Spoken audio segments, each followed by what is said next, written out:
5 ka tawo ang napatay samtang madamo pa ang natrap matapos marumpag ang isa ka building sa George City sa South Africa. 26 ka mga construction worker ngayara sa mga building nga padayon nga ginaobra ang nasalbar, apang may 51 nga wala pa makitaan. May ginpahamtang nagadalag ko nga crane sa mga lugar agud maggamit sa rescue operation.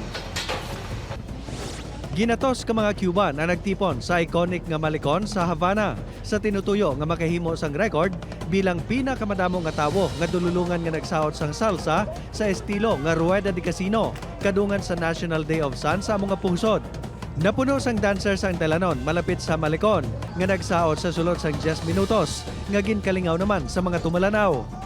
Ang Rueda de Casino ang sahi sa saot nga salsa kon sa diin ang magpares sa nagaporma sang circle nga nagalibot para dungan nga maghimo sang nagkalain-lain nga pattern.